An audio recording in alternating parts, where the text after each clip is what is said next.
No, yeah. It just started right now. Okay, so hello everyone. So today we will be starting with our computer networking. So today we will be discussing certain things, and those things include what is a network, how devices communicate, why networking is important, different layers in OSI model, and different topics. Okay, so what basically is a computer network, or what basically is a network? So a collection of devices which are interconnected with each other are called computer network. Okay, so if I tell you there is a router and there are multiple devices connected to each other, that is a network. Even internet is a network where we all are connected to each other.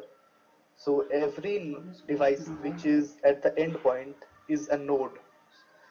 So there are certain things which I will be discussing. So when I just completed network, so there are few important things. What is a message? What is sender and a receiver and a protocol?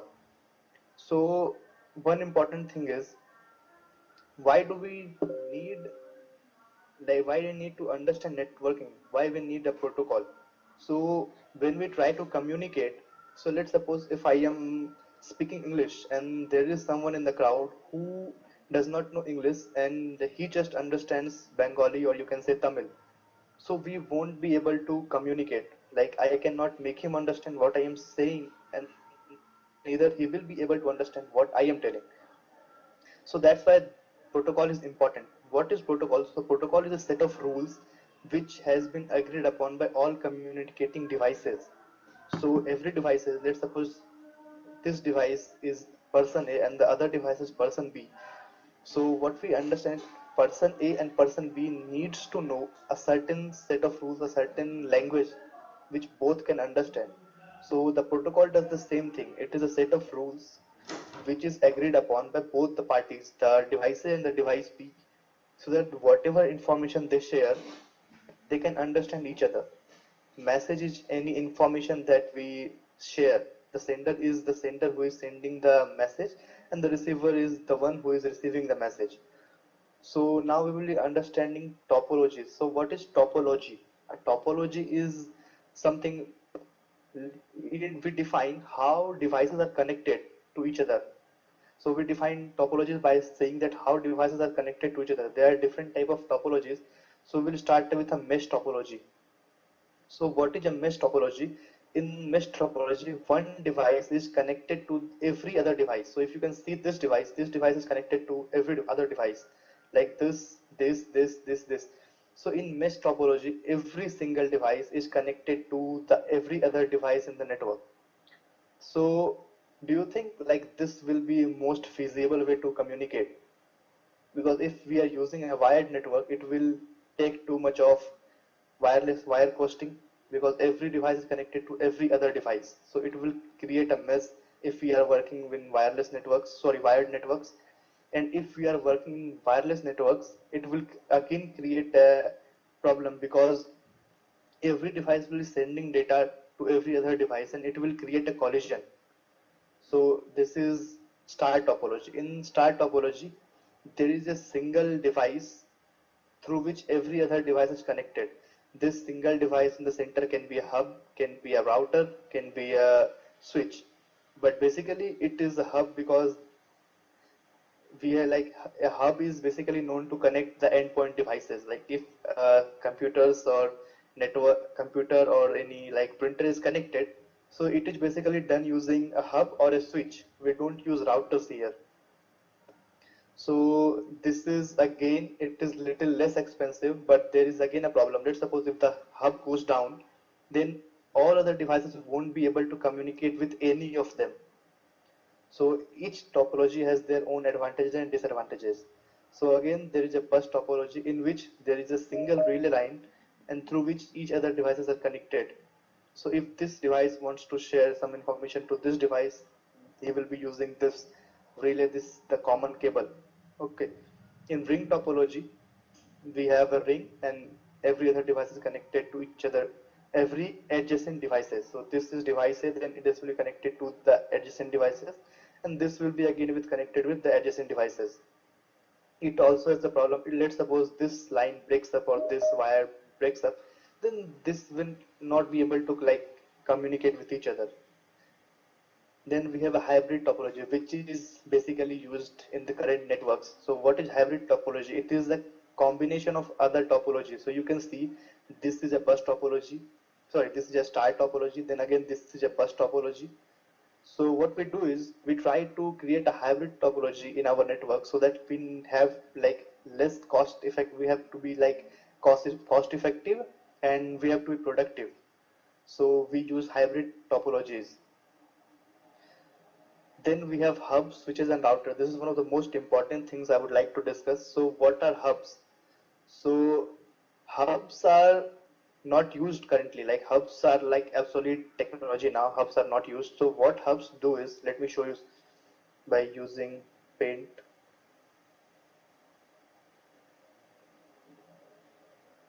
Okay, so let me choose a pen. Okay, so what is a hub? Let's suppose this is a hub, okay, and there are different devices. This is a device, this is a device, and there are three devices in the network, okay, and they all are connected to hub. So let's suppose this hub receives some information, okay, and this needs to be sent to A. But the problem with the hub is it won't send it to A, it will send it to every other device. It will send it to every other device, and the device will recognize if this data is for itself or not. If it is for A, it will keep it. If it is not for A, the B and C will deny the data. So there is the main problem with the hub, and that's why we don't use it now. So there is one more problem with the hub, and that is like if there is a lot of data collision, and the data collision happens because if this hub gets a certain amount of data packets and it needs to deliver it to A, it will give it to B and C. And let's suppose if the same time C wants to send something to B, C won't be able to send something to B. Why? Because the hub is already sending something to C. So those packets will collide and will not be delivered to anyone. So that's why we don't use hub. Now what we use is we use switch. What switch does is switch works at the second layer of the OSI model, which I will discuss later, and hub works at the first layer. I will revise those things again. So what switch does is switch works at the second layer, and it can identify which device this data is intended for. So if this data is intended for A, switch will only route the data to A and not to B and C. So in this case, the collision is reduced to very much. Why? Because like let's suppose there is like 100 devices connected to a hub, and hubs receives the data for just the first device, then at the same moment the other 99 devices won't be able to communicate.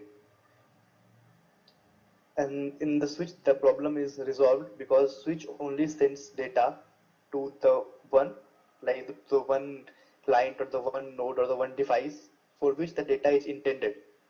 And then we have router. So router does not work at endpoint, like this device A, B and C are devices. But what router does is router routes traffics between different networks.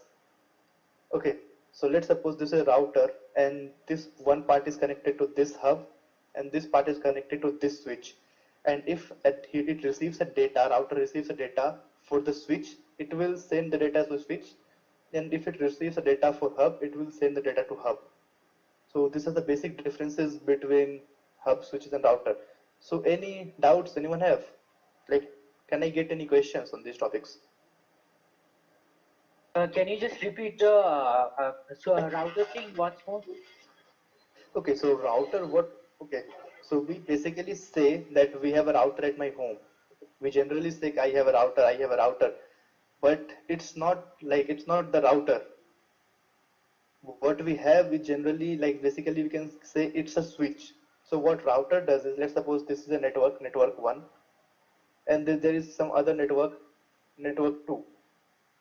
This network has three devices connected to this, and there is another network, it has different devices connected. Let's suppose there is an ISP. You know ISP, Internet Service Provider. Hello? Yeah. Do you know ISP? Yes, yes. ISP, Internet Service Provider. So what they do is they provides internet services to different homes and different towns or cities, small networks, to schools and or maybe to some offices. So let's suppose this is your school and this is your, what you can say, this is your uh, other workplace. So this is your school and this is your workplace. So let's suppose you are sitting here and you want to communicate with this, your workplace. You want to send something from your school to your workplace.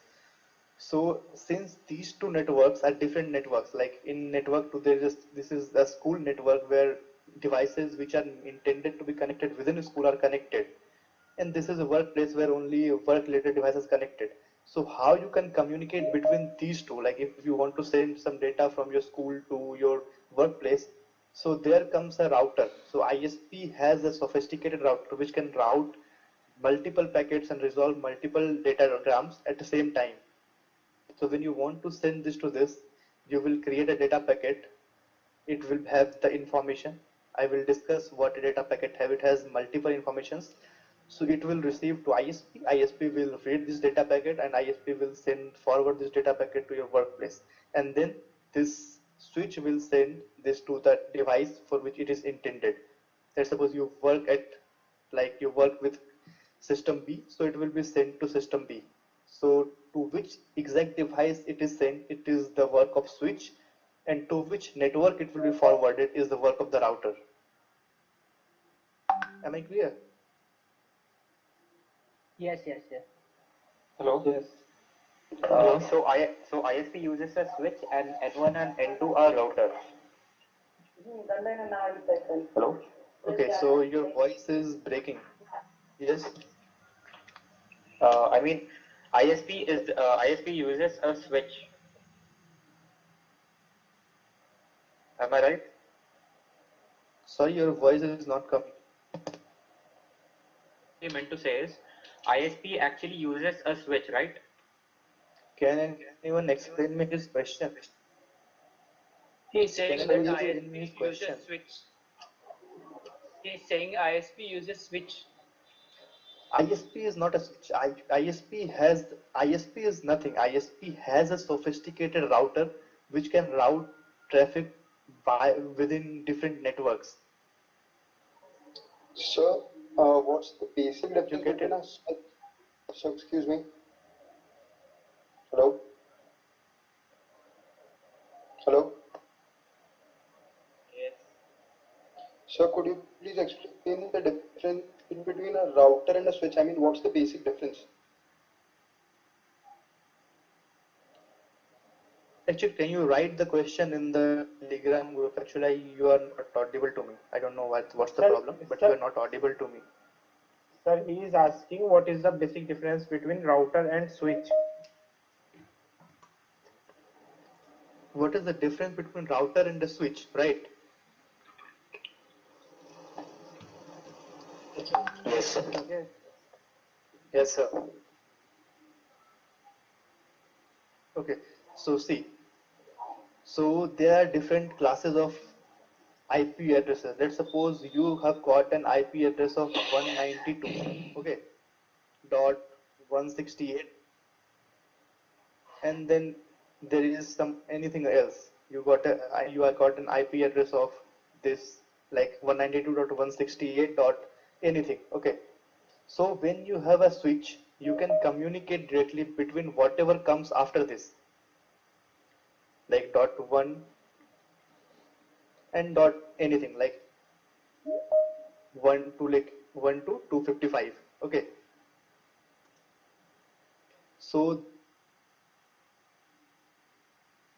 switch cannot forward the data from one network to different network. Let's suppose this is a local network, okay. So your ISP has an IP address of 1.2.3.4, okay, and it gives you this IP address while you are connected in your home.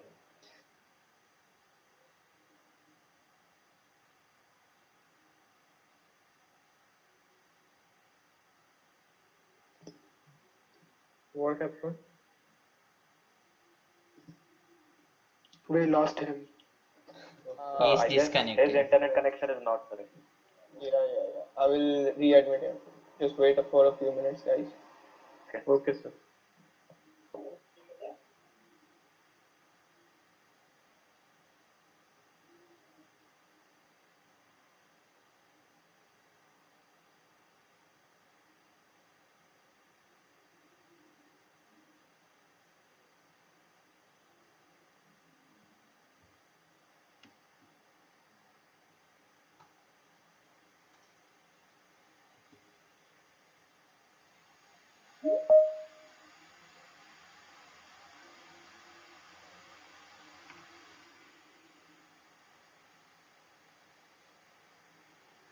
Okay, hello. Sorry everyone, I got disconnected. I don't know, unfortunately. So what I was saying was, let's suppose is a different network, right? There is a network which has an IP address 1.2.3.4. Okay, and it tries. Sorry Yes. to interrupt, but Can you share the screen, sir? Yes, hello. Can you share the screen, sir? It's not very good.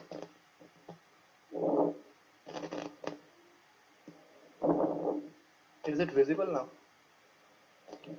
Yeah, now it's okay. Okay, so what I was saying, let's suppose you are in network 1 and there is some other network 2.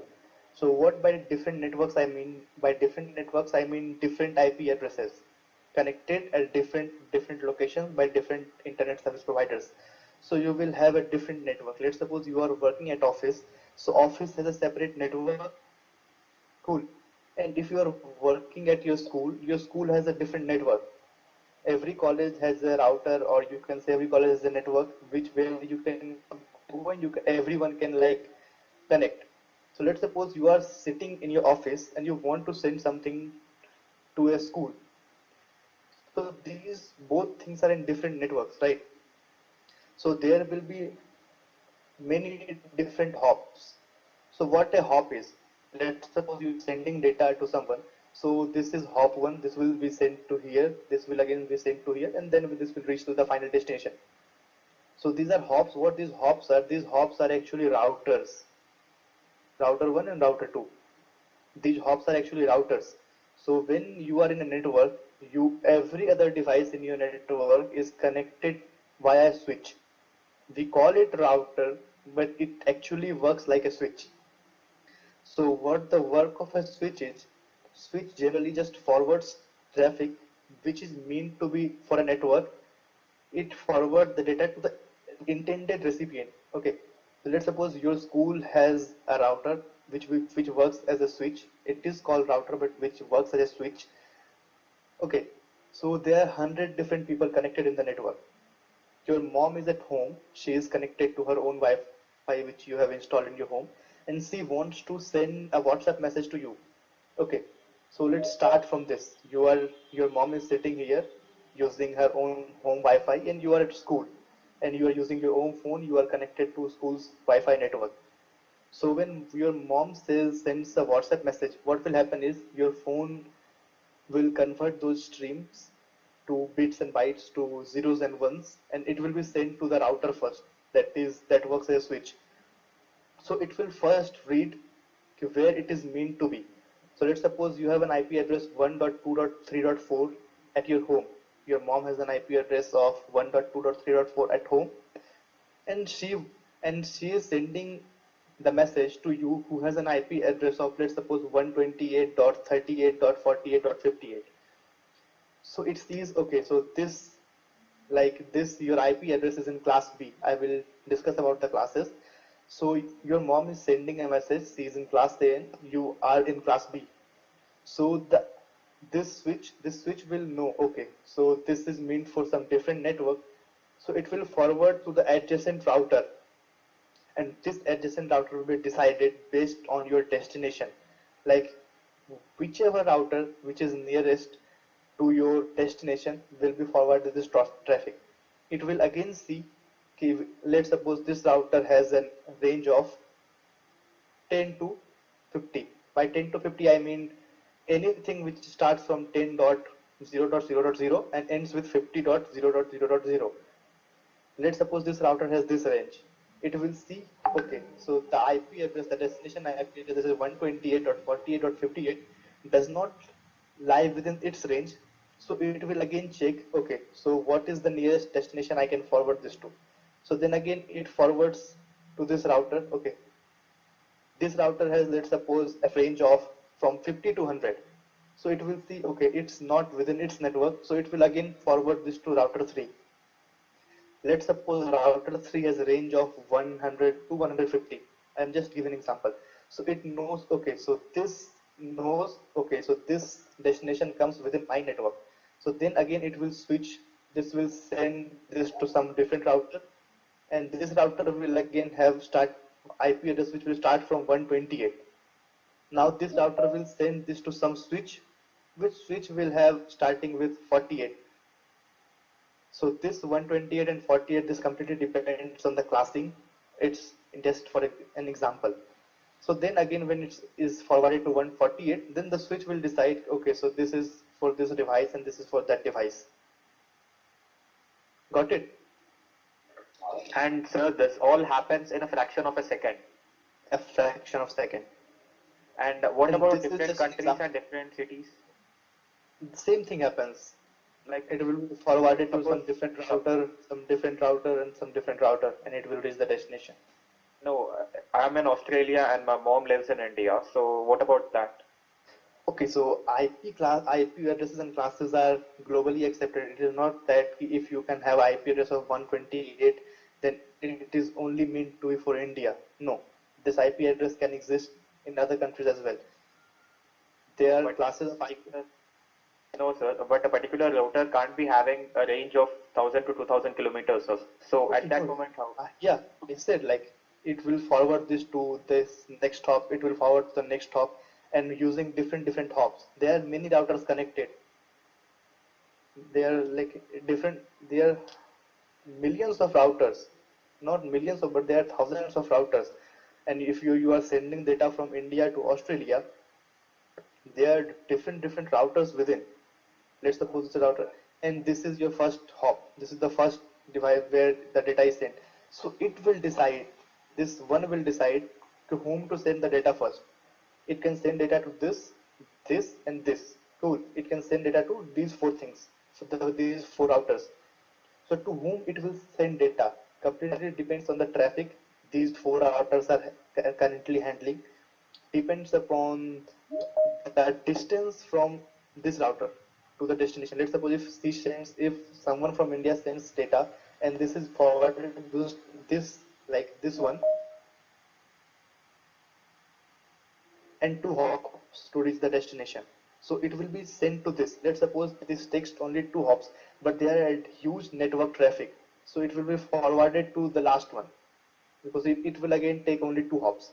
Let's suppose it again have a huge network traffic, then it will be forwarded to this one. Then this has options. It can send to here, it can send to here, it can send to anyone. Then it will decide whom to send depending upon the network traffic, depending upon the geolocations, depending upon the next router, like how this next router is connected to the destination. Then this has option to send data to this and this. It will completely depend on this router. This router will check to whom to send data so that it can reach the destination in the least possible time with least data loss. Got it? Yes, sir. Correct. Yes, sir. Yes. And if you have a different question or the same question, you can ask again. There is no issue. So those optical fiber cables, are those also connected to these routers? Those optical fibers are not directly connected to routers, but they can be connected to routers or the switches. So I will discuss those, how they work. Okay. So a network is divided basically in these three parts, but there are a hell lot of different kind of networks. Local area network. In local area network, we have a small network for a local area like schools or like workplaces. Metropolitan city area is a small city and town, and wide area network covers a wider area, maybe a country. So there are different modes of transmission in computer networking. So one is simplex. In simplex, what happens is, let's suppose this is two devices, and this can only send data, and this can only receive data. Let's suppose you are watching television. It is a simplex network. Only your television can receive the data and show you on the TV. You cannot send any data back to the satellite, right? So this is simplex networking or simplex communication. Then there is half duplex, that is, you can send data and you can receive data, but not simultaneously. Like one will send data, the other will have to wait to receive the data. When the other one receives the data, then the other one can send some data. So this is half duplex. And then we have full duplex. This is send and receive at the simultaneous times. So how this is achieved? So we use different types of wires in wired networking. We are not going to wireless networking right now. So in wired networking, because mostly in data centers and mostly in many organizations, they are still using wired networks. So how this is achieved? In simplex networking, what there is they use Cat5 or Cat5e cables. So Cat5 is not used right now, mostly not used. But how they have like, and this Cat5 is category 5. So based on their formation, like if they are twisted or not, how many wires they have within, how many data they can travel at a time. So this is divided on that. So in simplex, there is a simple wire. Yeah. Can you please mute yourself? So if in simplex network, let's suppose this is device A, this is device B, they are connected through a same single wire. So if this device A is trying to send something to B, and at the same time if this is trying to send to device A, the both data will like collide here and the packets will be lost, right? In the half duplex, they have the same thing, but they can like send data and receive data, but not simultaneously, because if they do simultaneously, the packets will be lost due to that twisted cables. Like if the cables are twisted, there may be a point when like the data packets may collide. And the wired networkings have a very big problem, and that is the wired networks which uses copper cables, they cannot be used where there is a lot of magnetic field. So if there is a place there is a lot of magnetic fields, the copper cables cannot be used, because copper cables, the magnetic lines will be in presence of an electric field and they both will collide and most of the data will be lost. So that's why we use optic fibers, because in optic fibers we use beam of light and it does not affect within if they are in like magnetic field. And in full duplex they have like separate wires within a wire so that they can send and receive data simultaneously. Okay, so now we will discuss OSI model.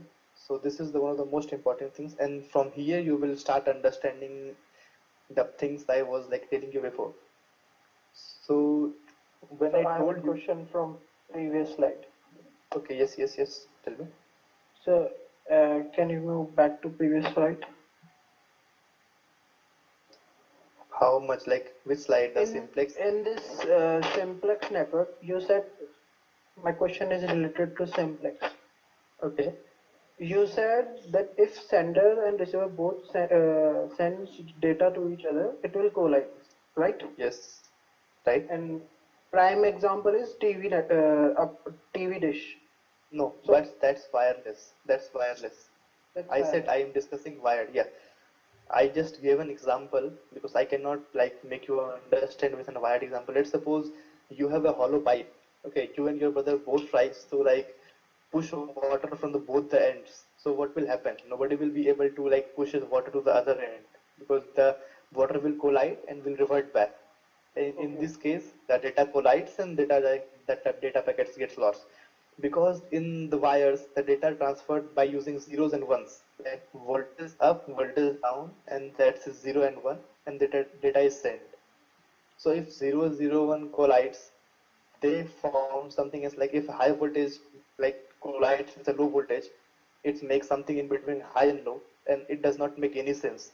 So the receiving end won't understand anything like what the data is intended for. So, but my question was that are those TV dish are capable to send back data? No, they are not meant to be sent back data. They are not they are not made so that I can send data. Your mobile phone is made that it can send data, but your television is only made so that it can receive data. It can just receive data from there is an antenna. Antenna receives data from the data is transferred to the television. That's it. So it's like reverse TCP. We are only hearing from our television. Okay, TCP and UDP is a different thing. In television, UDP works. We don't go for TCP. In video streaming, when you are watching like Netflix, when you are watching YouTube, so we don't use TCP. I will tell you why. We use UDP. Okay, it will come. So after OSI model, everything will get cleared. Just calm down. Okay, so this is a layer. So this layer is followed by every device whenever they want to send or receive data.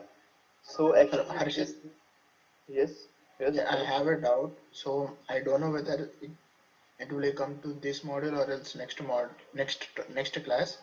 So so what is the difference between this static IP address and dynamic IP address? Okay, so dynamic IP address is provided by DHCP. Okay, dynamic host routing. Sorry, dynamic host. I forgot the full form. Yeah, dynamic host configuration protocol. So it is the dynamic IP address is given by DHCP servers. That is dynamic host. Sorry, configuration protocol. Whatever. I forgot the full form, I guess. So and static IP is static. So dynamic IP address can change, but static IP address is static. So by this, what I need to say is, let's suppose if you are within your home and Wi-Fi, whoever is not muted, can you please? Okay, so in static IP address is actually reserved for devices which are like with a high priority, which have a hell lot number of networks. So what I mean by, let's suppose your ISP. So ISP is actually giving sharing data and routing data to multiple homes and networks. So ISP can have a static IP address, right?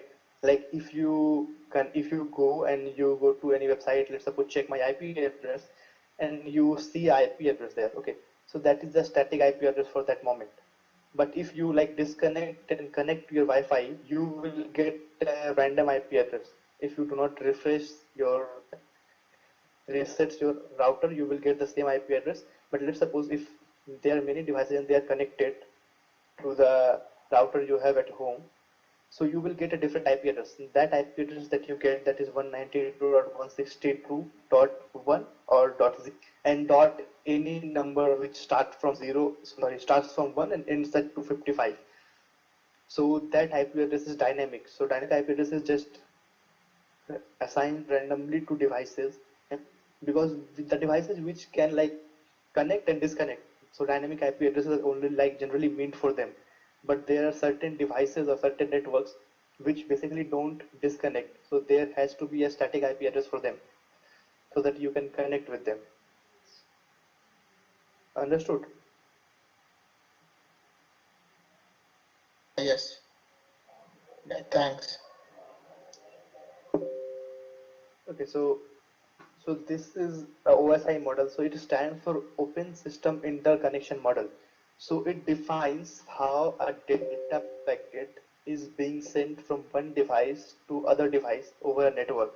Okay, so how this starts from the application layer, moves to the physical layer, and then again when it reaches the other device, it again starts from the physical device and goes up to the application layer.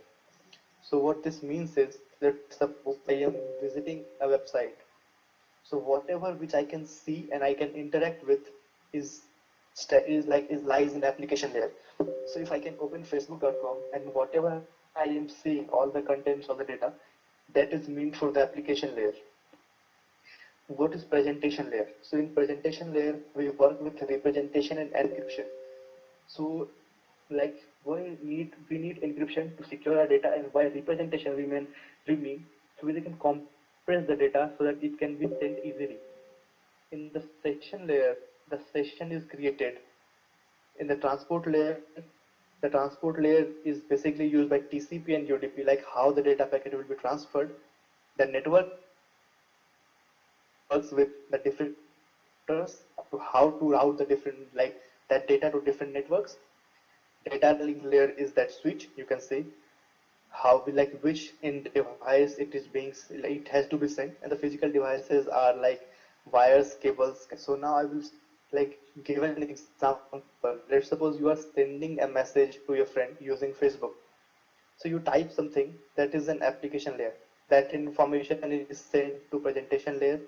What presentation layer will do is presentation layer will encrypt the message, and it will do some compression if possible. Then it will send the message to session layer. Session layer will create a session. Okay, so this guy using at this timestamp within this session, login time, this whatever information it has, it creates a session and it sends it to the transport layer. Transport layer decides which method to use, TCP or UDP. Let's suppose it chooses to work with TCP. So again, all this information like the message, the encrypted and encoded message, then with the session information is encapsulated within the TCP datagram. Yes, hello. Sir, what is TCP and UDP? Yeah, I will cover later. I will cover like in the next slide. Okay. So I will just give you an example. Let's suppose you are sending a message. So that is in application layer. Whatever you can see, whatever you can interact, that is in application layer. So you want to send a message to your friend using Facebook. So you type in some message. So when you hit enter, what happens is it will first goes to presentation layer. That is, it is encrypted, encoded, compressed, whatever the basic things are done is done in the presentation layer. Then it goes to session layer. Session layer is added with a header, like all the information it has, the messages, and it has again a header. The header contains the session information. Again, the full data, like let's suppose the session layer has a data. Okay, let me show you. Okay, so let's suppose this is a packet. This is the data. This is the actual data in the application layer. You send it, sorry, in the application layer. Now you send it to the presentation layer. Now the data is encrypted, the data is encoded, the data is everything. Now you send it to session layer. So in session layer, a header will be added, session header, and the P part will be behind it. Now again, it will be sent to the TCP datagram or the UDP, like in the transport layer. This, let's suppose this is a huge TCP packet and it has a payload section. So this thing will be sent here in the payload section, and this will be the part. Now this will again be sent to the next layer. Okay, so after session layer, we cover transport layer, that will again be sent to network layer. So in network layer, it will again added IP datagram. Okay, what IP datagram will have? IP datagram will have different information. We will cover later. Okay. No, I mean Okay, you are speaking and the slide is going slow. Okay. So initially, let's suppose this is your actual data. Okay. So you send the actual data to the presentation layer. In the presentation layer, the actual message is encoded, encrypted, compressed, whatever that can be done is done here. Then this actual this data, when it is encoded and encrypted, it is sent to session layer. In session layer, a session header is added in front of the actual data, the actual encoded data.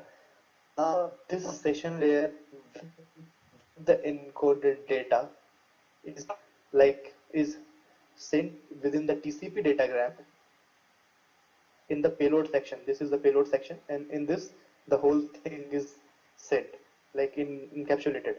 Then let's suppose this everything is sent to IP datagram. Okay, this IP datagram works at this network layer, right?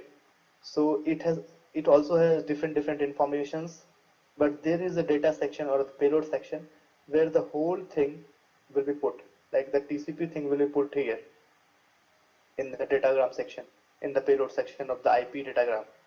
Then again it will go to the Ethernet layer, that is the last layer, physical layer. In the Ethernet layer, it will have many other information, and then it will have a payload section where this whole IP packet will be stored. So if any device gets an Ethernet datagram, this part, it will first open this IP part, then again it will open this TCP part, then again it will open this session and presentation part, it will verify sessions, then it will again go to presentation session, it will decrypt and decode the message, and then again this will be shown to the other person you are sending the data. Am I clear?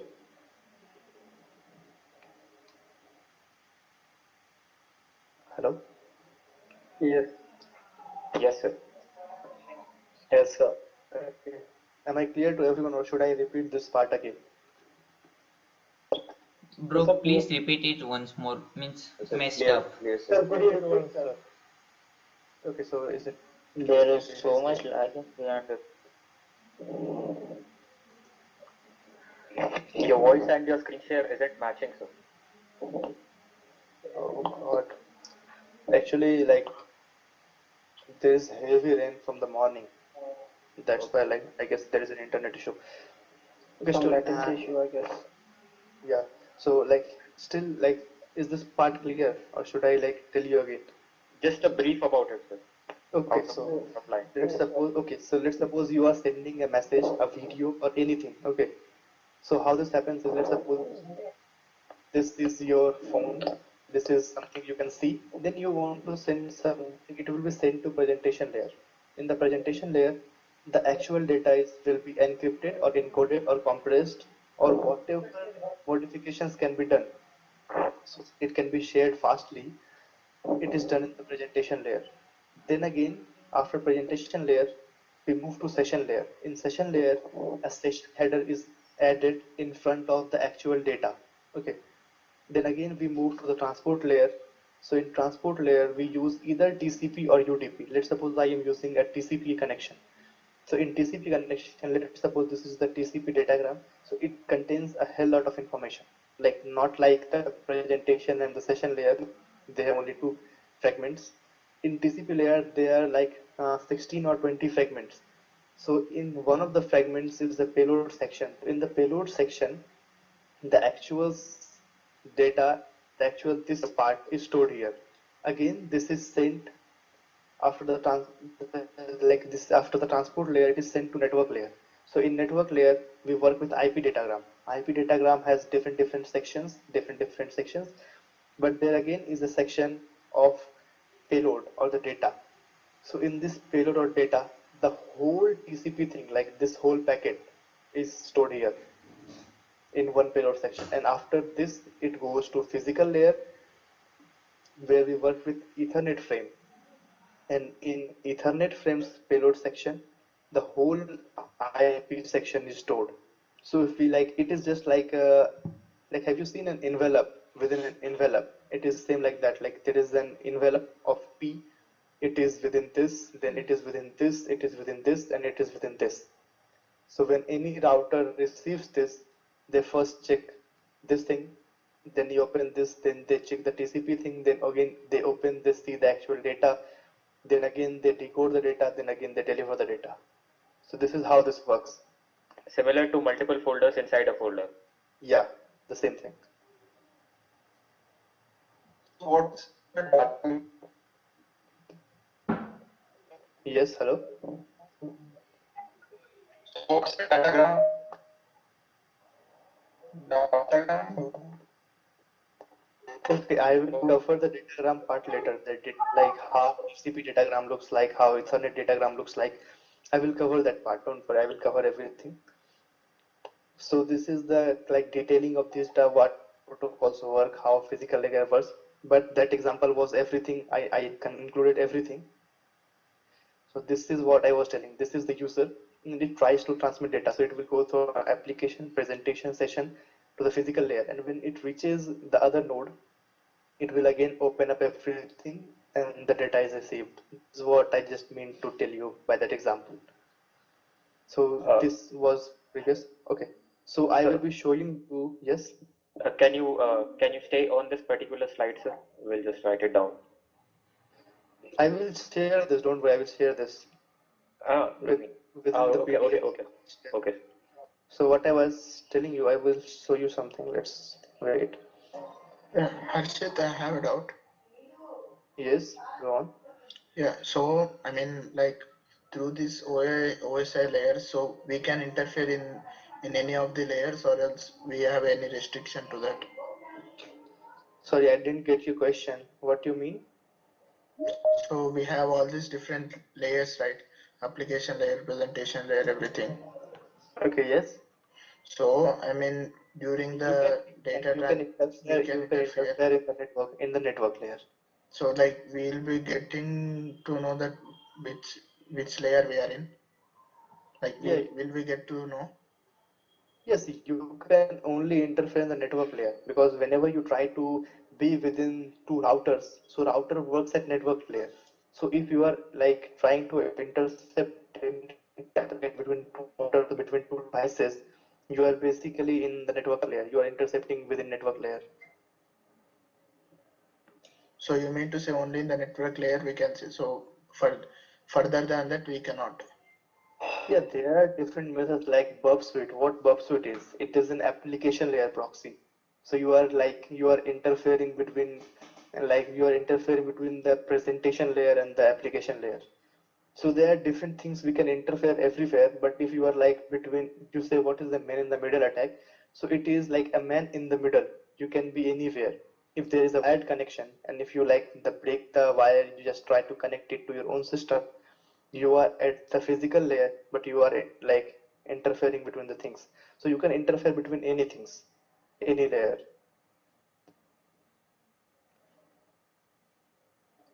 So I mean, like, will we have a practical? So that I mean, I what I want to know is like I want to get to know each and every layer. So during the practical session, will that be there, or else it's difficult to do it? Okay, someone's mixer was running. I don't know. Can you repeat your question? What I meant to say during the practicals. So will we Yes. get him to know? I mean, we can interfere in each and every layer. Yeah, will you show us, or else only to some of the layers? Okay, so to interfere between each layer, you need each different tools or the services. So if you are using Burp Suite, it is an application layer proxy. So it works as a proxy, but at an application layer. So what is a proxy? So proxy is a device or a service which holds your original connection and sends or forwards the same request to the server on its behalf. Okay, so let's suppose you want to like you are sitting in a class, you are on the first bench, and there is your friend who is sitting on the last bench. So the teacher is teaching, and you want to tell something to your friend who is sitting at the last bench. So what you will do is you will tell someone at the third bench, and he will just carry forward your message to the guy who is sitting at the seventh bench. So the guy who is sitting at the third bench is the proxy. But the difference between like this example and the proxy is that in the example, the seventh guy knows that the first guy wants to tell me this. But when you are using a proxy, the seventh guy will know, okay, so this is the information on the third guy wants to tell me. The last guy will never know the first one. He will only know the third one. So proxy halts the connection and sends the same request on its behalf to the server. It will not reveal your identity, the client's machine identity. Okay, so Burpsuite is an application layer proxy. So when we try to send something to a web server or anything, so Burpsuite interferes the data, intercepts the data. So when the data is just like encrypted and encoded, it intercepts at that moment. So what you can do is you can just change the data, you can just manipulate with the data headers, and you can see how the server behaves. If you are using a different tool, let's suppose Wireshark. So Wireshark works at network layer. So Wireshark will like capture all the TCP and UDP packets. Then you have to open those packets. Then those packets will contain everything, each and every single thing which I will be telling you. The 16 or 20 different things. It will contain, then you have to like read only the data part which means important to you. Okay, so you can interfere everywhere, but you need a different set of tools.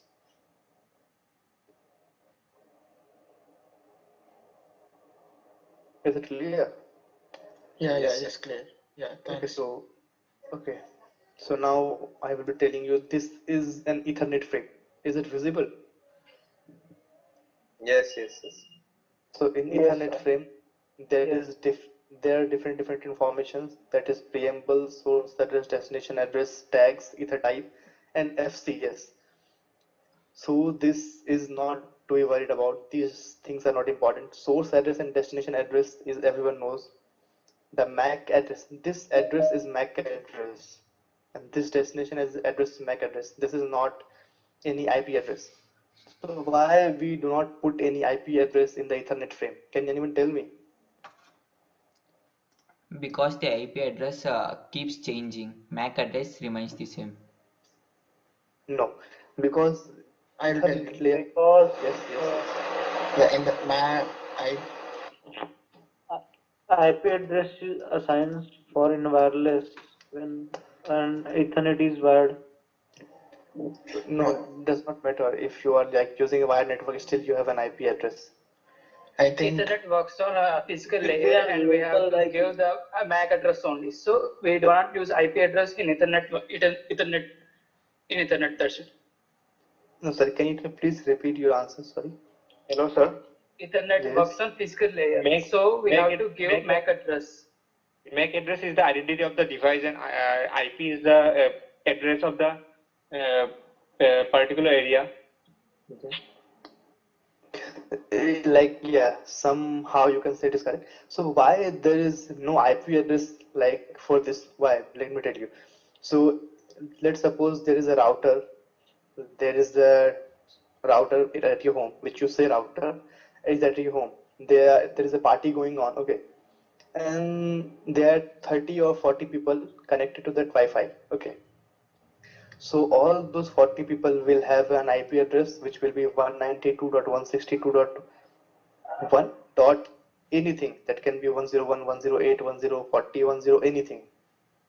Correct. At that moment, let's suppose someone wants to send data to you and your IP address is 148, right? But when the data packet starts coming to your phone, you just disconnect at that moment, and somebody else connects at that moment. So the IP address, that is, let's suppose the IP address you have was 140, and the same guy gets that IP address 140. So what will happen is he will get the data which is intended to you. He will get the data because within a network, IP can change. This because I told you, like within a small network we use DHCP protocols, dynamic whole, like changing IP addresses. So IP address can change. So that's why within like Ethernet frame, that is the physical layer, that is the last layer, we don't use IP address because the IP addresses can change, but the MAC address will remain same.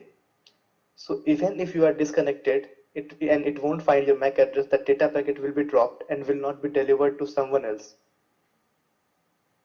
Got it? Yes, sir. So this is the yes.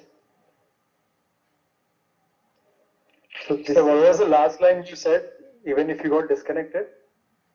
okay. So even if you like, let's suppose someone that there is some data which is intended for you. You are connected and there's some data intended to you. You are having an IP address of something dot something dot something dot 140 within that network. And when the data, like so your friend sends a message, so when you are connected, then the message is coming to a network and your IP address that is 140, right? But when the data is sent or the data packet is formed, it will contain the IP address, the destination IP address. But let's suppose what happens if you are disconnected and someone else connects. So if you are disconnected, you won't have that IP address. You will have a different IP address, or you will have no IP address if you are not connected to internet. So someone else can have that 140 IP address within that network. So if he has the same address, then the data which is intended for you will be delivered to him. Got it? So that's why we use in for the Ethernet frame we use MAC addresses. Why? Because MAC addresses are static. MAC addresses cannot change. Why? Because MAC addresses are provided by NIC, Network Interface Card. NIC, like NIC cards. So Network Interface Card, which is provided by the manufacturers. So you cannot change that. So when the router sees or the when the your router sees, okay, so the like 140 IP address which is meant for this destination MAC address is not connected, so it will drop the packet. It will not deliver the packet. That the MAC address, Yes, there are hello. various online. Can you Okay, hear me? I know there are ways to spoof There your are MAC various address, tools spoof like your DNS. You can spoof everything. Whatever is the internet can be changed. This is meant So for in something. that case, Yeah.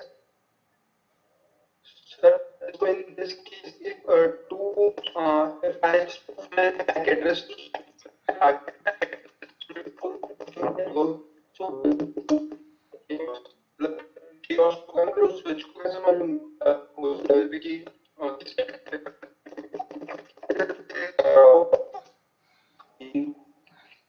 Your voice is so breaking. Yes, like I cannot hear anything. Okay, let me explain this thing again. Okay, so the router you have at your home, it has an ARP table, ARP, that is Address Resolution Protocol. Okay, so what ARP table does is it maps the IP address with MAC address. Okay, so let's suppose you turn on your Wi-Fi, you connect your device with the Wi-Fi that you have at your home. So in the ARP table, the IP address that is assigned to you will be mapped with the MAC address that your device has. Okay. So that's why you will see if you have not turned off your Wi-Fi and if your Wi-Fi is continuously on, even if you disconnect multiple times, you will get the same IP address because your MAC address is mapped in the ARP table and the Wi-Fi knows that this MAC address belongs to this IP address. So even if you disconnect and connect multiple times, you will get the same IP address. But if you reset the router or if you switch off and then switch on the router, then that table may get reset, may the cache may got cleared, and you may get a different IP address. Is this part clear? yeah. Yes, sir. So what is the full Yes, yes, form of bro. MAC address? Yes. So what is the full form of MAC address? MAC. Okay, that is something I don't know. Seriously, like Media access control. Media okay, access. I am really bad at like remembering full forms. Okay, so no problem. Same here. Okay, so so, okay, is that so part you clear? can Like, explain the previous one. okay, let me just tell you what I was telling. Then if you have a doubt, you can ask me. Okay, so everyone, like most of you has a Wi-Fi router at your home, right? Yeah. So every Wi-Fi router has the ARP table. Okay, what an ARP table is? Address Resolution Protocol table. What address resolution protocol table does is it maps your IP address with your MAC address. Mapping, everybody knows what is mapping is. Mapping means just matching this thing with the other thing. So if you just like turn on your Wi-Fi router, you connect 4 devices to the router and you check your IP address. Each device will have a different IP address, correct? Okay. Use your device for certain time.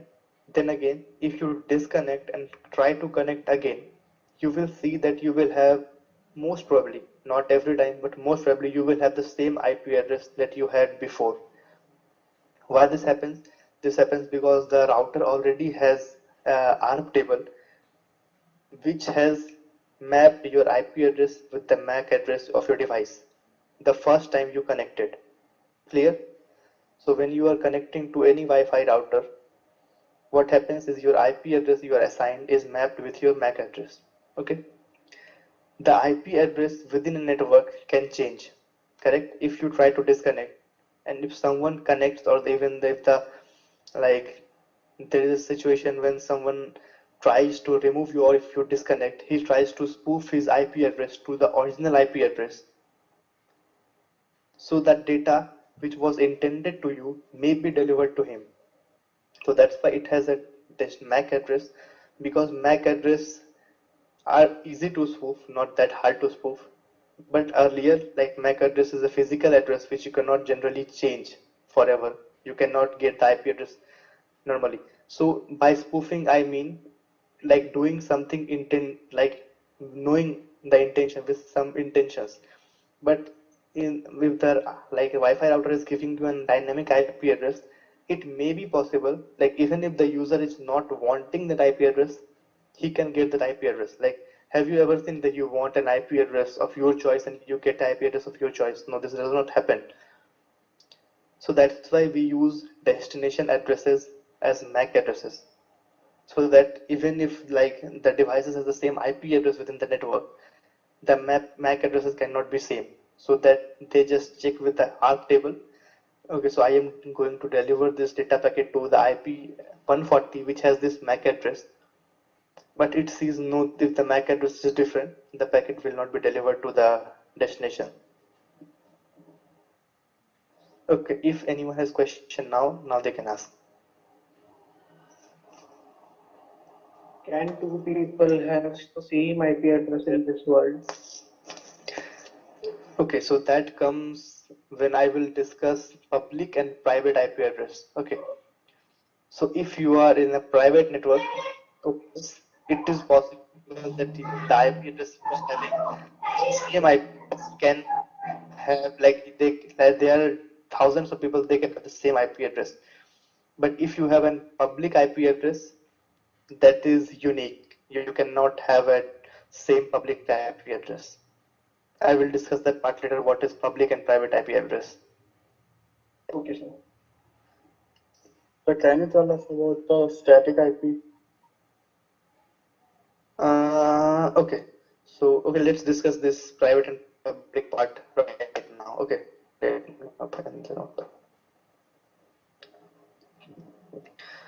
Okay, so there are two types of IP addresses generally used, IP4 and IP6, right? So what an IP4 is? IP4 is written by like decimal dotted notation, that is this, then a decimal, then this, then a decimal, and then this. So this part varies from 0 to 255, and the same goes with this, and this. Okay. Now, why this part varies from 0 to 255? Because one part is 8 bits. This is 8 bit. Okay, so what with 8 bit, how many numbers we can represent? The maximum number. That is 8 ones. 8 ones, that is 2 to the power 8, that is 256.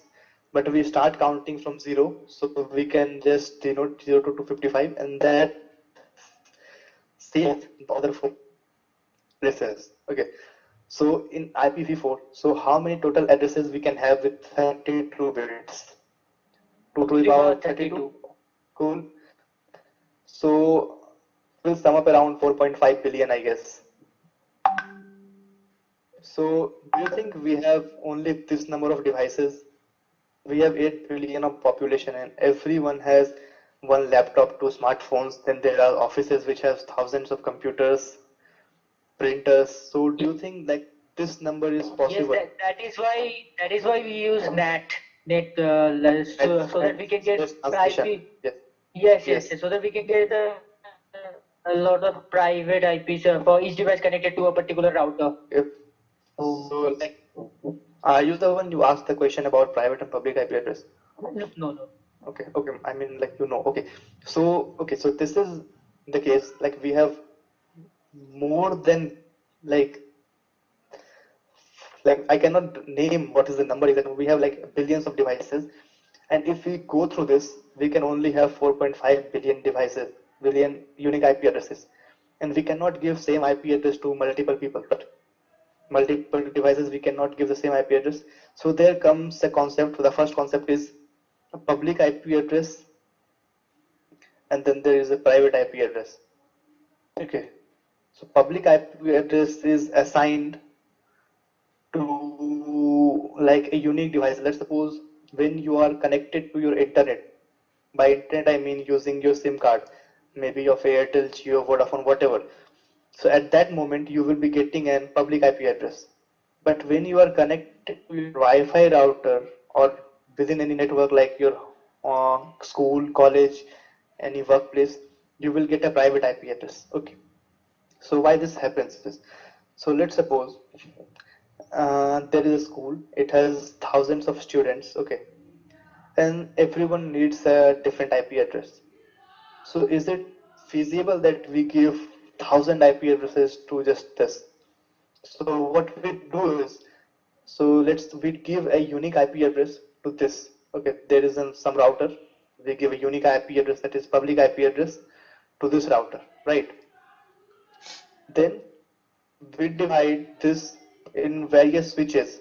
Okay, let's suppose there are 4 switches, and we connect that with the 4 switches we have. Okay, now these 4 switches are within this public network.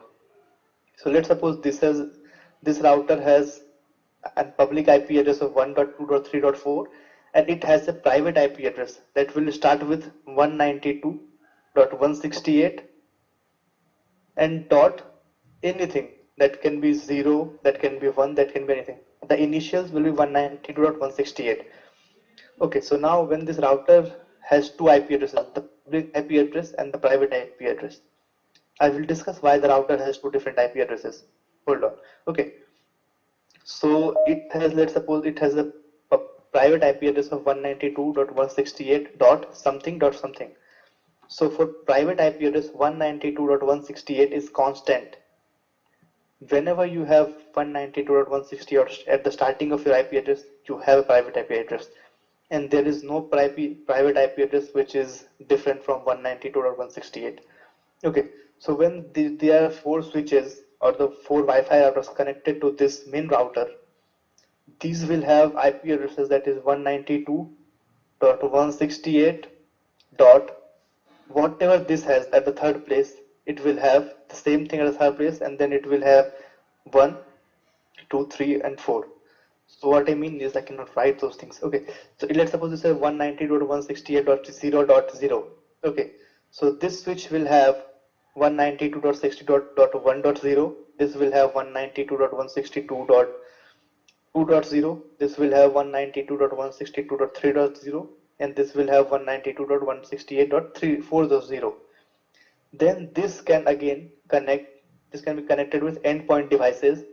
And how many endpoint devices can be? It can be 254. Why 254? 0 is not assigned to any device, and 255 is stored for broadcast addressing. Okay, so what broadcast addressing is? If we want to send certain data to each and every device which is connected in the network, we use 255. So if we are using 255, the same data packet will be delivered to every devices. Okay, so now this part will have 192.168.1.1. Then it will have 1.2, this will have 1.3, this will have 1.4, this will have 1.5. So what we did is we divided everything in classes, in parts, in network parts, subparts, subnets. So to resolve the issue we face while giving IP addresses, we solve this by subnets. So now what happens is we only give one public address to this router, right? And this, okay, so when let's suppose this device wants to connect to internet, what it will do is it will send the data, send the request to this switch. The switch is here. It will send the request to this switch, and then again this switch will forward the request to the router, and then router will go to any web server. Let's suppose if you are doing Google search, the router will request from the Google servers to fetch that request. When the Google responds back, this router will get the request. The router knows which network to send the data. It will send the data back to this switch, and then again this switch will send the data to you. So what happened is only one public IP address is vested and all devices can communicate within the network to the internet. But what if we like don't use the subnets and we give like individual IP addresses to everyone? We have already consumed like 254 into 4 this much 1000 plus devices and 1000 plus public IP addresses. Can you just repeat the subnet part just a little bit? Okay. Yeah, thank you. Okay, this is a router. This is connected to 3 different switches, correct? Yeah. Okay, and these switches has different endpoint devices that can be laptop, smartphones, anything, right? So the concept is cannot interact with the internet or any public IP address directly, right? So why a private IP address cannot directly connect with any public IP address is because the private IP address can be like many people can have same like private IP address. If you are in a network, you can have an IP address of 192.168.1.1. Anyone within different network can have the same IP address, right? So a private IP cannot directly communicate with the public IP or the internet. So, but still we use this private IP system because we cannot give like public IP to every device. So we use this subnet system, subnet model. So this will have a public IP. Okay. So if this router has a public IP, we know that this can communicate with the internet, right? But these 3 devices cannot communicate with the internet. Why? Because these will have private IP address. So if this is a router, this will have 2 IP addresses. The one IP address that will be public IP address, the different IP address will have private IP address. This private IP address has the format, let's suppose 192.168.0.0. So if this has the format .0.0, so this will have anything after 192.162.0. It can have anything like 1.2.10.50. It can have anything. So let's suppose this switch has .10 like .10.0. 192.162 is constant. Okay, so just get the last 2 parts. So let's suppose this switch has 192.168.10.0. Let's suppose this has 20.0 and the third switch has 30.0. Now all other devices which is connected after this switch, they will have 10.1 or 2 or 3 or 4 or anything like that. If this has 1, this will have 2, this will have 3, this will have 4 after 10. Okay, so this is how classes and subnets are defined. So if this has 20.0, this will have 20.1, 20.2, 20.3, and this switch will have after 30.1, 30.2, 30.3. So now let's suppose if this device wants to ask something from Google, you are doing a Google search, you are using this endpoint device number 3, and you want to search something from Google. So what you will do is you search something from Google, your request will go to switch. Why? Because you have private IP address and you cannot directly ask to Google. You cannot ask to a public IP address. Google has a public IP address. So your request will go to this switch. Switch has a private IP address. You both can communicate. Now switch will send this request to the router, right? The router has a private IP address. So it will receive the request. It will send the same request to its public IP address, and the public IP address will fetch that thing from the Google, receives back from Google. The router knows which network to forward because it has an IRP table, and router knows which is the nearest host to send data to the destination. It will send to this switch, and this switch has ARP table. It knows whom to forward the data, and you will receive the search details. Is this part clear? Yes. So router will have public and private both IP address, na, and switch will have only private IP address. Yes, switches are just meant to route data within a network. Switches don't need to interact with the internet. Okay, so they will have just private IP address, na? Yes. And router will have both private and public, both IP address. Like if you have a switch which is communicating with any public IP address, let's suppose your home switches, they have like the router which you are using at home, they have both IP addresses, public and private. Why public IP address? Because that router is directly interacting with like in the ISP and it has a public IP address, so it needs to have a public IP address. Right. So I am talking this about a very huge network. Like we do not need this type of subclasses like a router, then there are multiple switches, and if there is a big organization, then they need this kind of messier like setup. But in home, we don't need this kind of messier setup. So this part is clear. So I was discussing this part. Okay. So that's why we use like MAC addresses, because within a network, let's suppose when this is, when like this switch wants to send data to 3 other devices, it has an IP address of 1, this has 2, and this has 3. So what if the data has come from 3 and at the same moment the 3 disconnects, okay, and there is someone else who connects and he gets the IP address 3. So this data will be delivered to this mistakenly. So to resolve this issue, it has an ARP table, the router and switch both has an ARP table. So it checks that okay, this IP is matching with the MAC address or not. If it is matching with the MAC address, it is delivered to 3, and if it is not matching, it is not delivered. Right? So this payload section, here we are like using TCP header. Everything that comes within TCP is sent here in the Ethernet frame.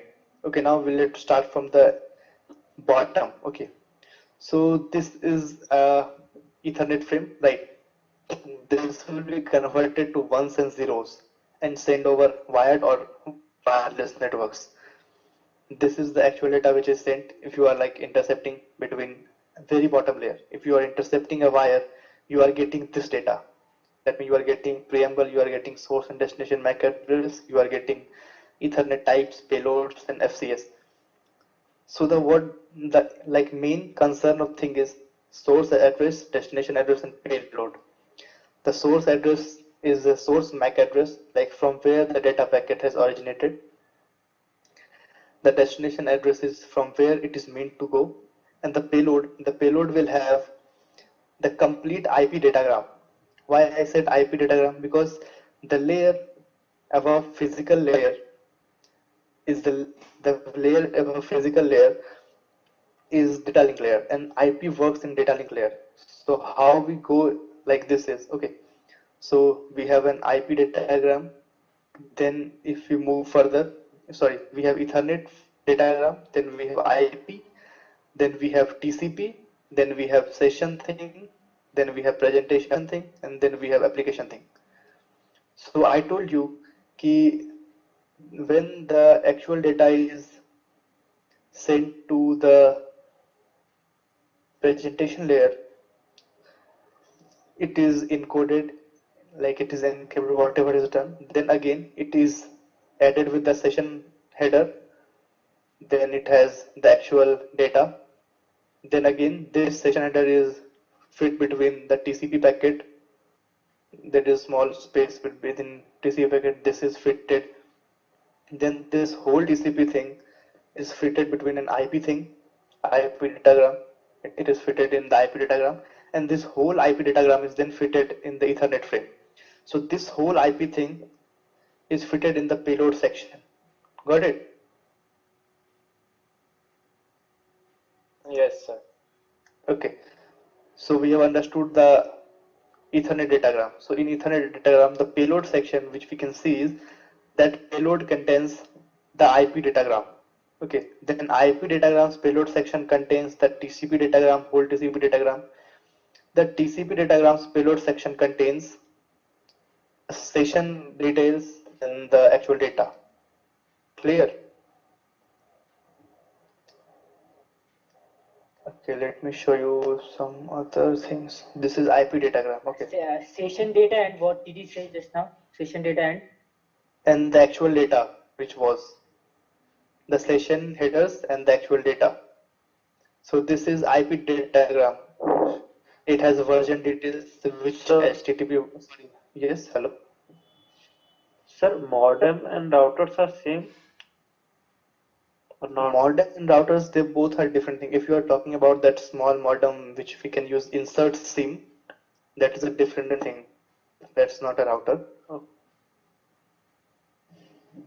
Like Sir, modem, so it during needs when to we use convert mobile signals. data, Yes. when we use mobile data, is our ID considered as public? Yes, your IP address is considered public because you are not within network, and your service provider, that is Jio or Airtel or whatever, they are giving you a public address so that you can directly connect to any web server or any internet. But when you are within a network or you are connected to a router, your data packet goes through router. So that at that moment you get a private IP address. Okay. And the switches are under router, no? What switches comes under router, no? Means in organizations only switches are used, no? Yeah. When large number of devices are to be connected to router. Yeah. Okay. Yes. So what does actually datagram means? I mean, how can we understand what datagram actually is?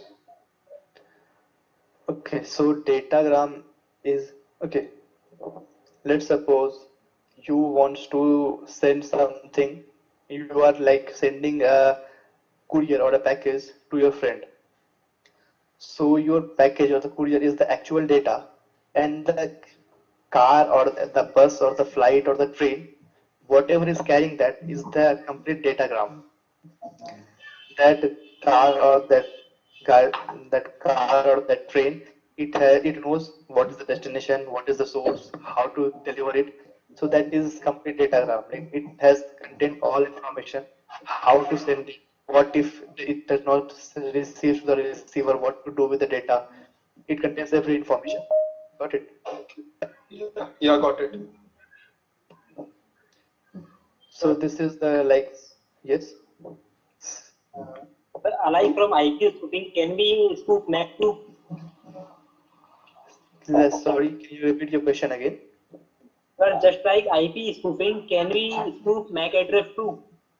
Yes, you can spoof your MAC address. There is a tool already installed in Kali called MAC Changer.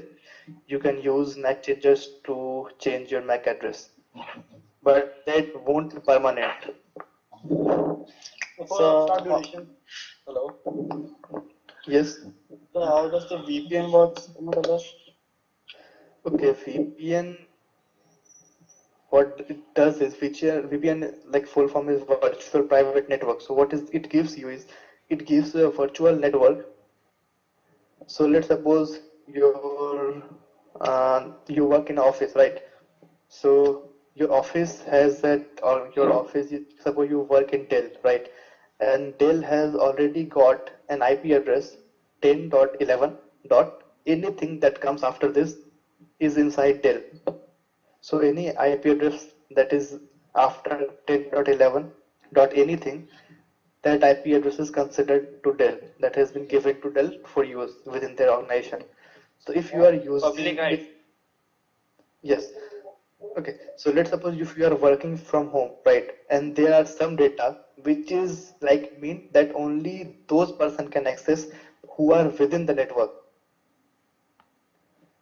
So in those scenarios, what you can use is you can use a virtual private network. So it will give you, it will like make sure that you are within the network, even if you are not present inside the network, even if you are not connected to the network and you are at your home, it will connect to you that network using a virtual tunnel which is encrypted with extra layer of security so that you can access the data. The application you use in the mobile or that does nothing, that's just your IP address. So it changes the server, na, the location. It changes your IP address and the IP address, and according to the IP address, your location changes.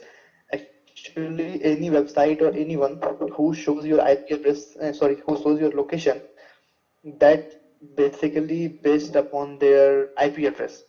But if you check your DNS servers, it is not changed by normally like most VPNs. Hello. Yes, hello. So what does this preamble and FCS means? Those are just additional informations which are like which has to be considered. Like preamble has some like mm, I like how can I explain? I am not getting an example to explain you. Okay, I will get an example in the next class to make you understand. That is some complicated thing. So that's why I didn't discuss that, because like some simple things are simple, but few things are really complicated. It will again take half an hour and the classes will go really long. So what's the difference Yes, sir, no between problem. a proxy and a VPN? Yes, what's the difference between A proxy and a VPN. a proxy and a VPN? Yeah. Okay, so I'd give you an example. Okay, so if you are sitting on the first bench and you want to talk to a guy at the seventh bench, and the teacher is present, so what you will do is you will tell someone who is behind you, and he will tell that guy. Okay, so the person who is in the middle is doing the work of a proxy. But what happens in actual proxy, like if I am trying to connect to Google, okay, and there is a proxy between me and Google server, so I like my device will not know that I am asking that thing from Google. Neither Google will know that I am like he is giving those details to me. Okay, my device will know it is asking from the proxy, and the Google will know okay, the proxy has asked it and it is giving to the proxy. Okay. And VPN takes you to a different virtual network where you can like interact with the Google or any server, and the server will know that you are within that network, but the server will be able to get your identity, even if fake identity, but it will be able to get your identity. But if you are using a proxy, it will not reveal your identity. The end server will only know the proxy. So you're saying that by proxy you can stay anonymous? Yes, by different proxies you can stay anonymous. You can use the tool in Kali called proxy chains. It will give you it will like route your traffic through multiple proxies so that no one can trace you back. It is almost impossible to trace back if you are using proxy chains with. But VPN would be faster than proxies, no? Yes, VPN would be faster than proxies because proxies routes the traffic via different proxies, and in this process there is a lot of latency. So VPN can be traced back, no? Yes, VPN can be traced back. Yes. Yeah. Okay, so like I think it's too late. So I have a question. Yes, okay. So all this data will go through our internet service provider.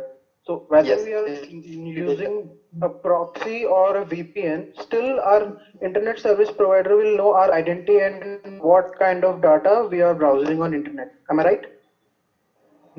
Okay, no. If you are using without any proxy, the ISP will know. Okay, how proxies work, let me tell you. Okay, so let's suppose you are browsing something. Okay, your the thing like how tell you? Okay, so the data packet just comes like just goes out from your device. There is a proxy. The proxy takes the data, it throws the data to a different proxy and erases all the details like whom it sent the data and from whom it received the data. Only the like proxy which has the data knows from where it came and from like to where it has to go. So if that packet is going through ISP knows what data is going, but it cannot trace you back. So it does not know from where it came. So sir, there is no solution for this. मतलब इसके वजह से crimes बहुत बढ़ सकते हैं ना, या होते भी होंगे. Obviously crimes बढ़ते हैं इसके वजह से, like, but everybody does not know how to use this like properly. You have seen some scenes in movies like someone tries to trace you back, in it case like an IP address, the location is showing China, then again Hong Kong, then again Africa, then again this thing. So this can be done using Tor and proxy chains. If you check your location while using these things simultaneously, you will get a different country every time. You can change your country 100 times within a minute. Okay, so there is no solution for this, sir. No, that's why I said it is almost impossible to trace back. Okay. So I was reading somewhere that these days identity is given to our browsers, not to our machines. So they can trace back our browsers virtually. Okay, I have not read this, but what identity you are talking about? Sorry, what identity are you actually are talking about? I'm not sure right now because it was very old post, but I can talk about it in next lecture, I guess. Sorry, what you said? I said I can talk about it in next lecture because I don't remember it clearly.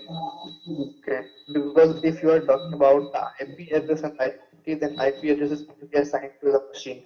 Because to connect to the internet, you are not only using your browser. I am using like Microsoft Teams and I am connected to internet. I can use WhatsApp to connect to internet. So if the identity is only given to browsers, then it is difficult to trace back if you are using different apps. So if you can send me that blog or whatever you have read, I can explain you better. Okay, sir. Sir, can they track the We will have only one more question, everyone. We will have to wrap this up after that. Okay, yes, have a go on. Hello? Sir, can't they track us back using our MAC address, even if we use proxy? Okay, so MAC address is not something you will get in any other layer. MAC addresses are only assigned when your devices are only like assigned with your routers with the ARP table in the Ethernet frame. So even if someone catches your Ethernet frame, what it will know? It will know, okay, so this manufacturer, let's suppose Dell has manufactured this device. How many devices Dell has manufactured?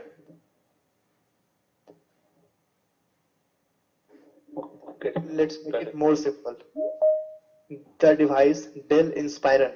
How many Dell Inspiron are in this world? You cannot locate even a country. It is like everywhere in the country. So we cannot use MAC address to trace back.